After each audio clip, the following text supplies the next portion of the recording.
This is Scott the Fix-It Guy. Today we have a Whirlpool top-loading direct drive washing machine, and when we pull out the clothes it appears that the clothes did not get wringed very dry. They're still pretty wet. So I think it's the clutch. That's what this part is right here.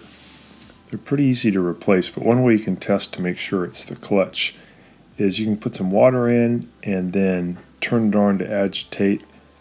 And if it's agitating really well, but it's not spinning very fast, like in this case, barely spinning at all, or whenever you put weight in there, like there's a lot of clothing or towels, it doesn't seem to spin them dry, then that's how you know that it's the clutch.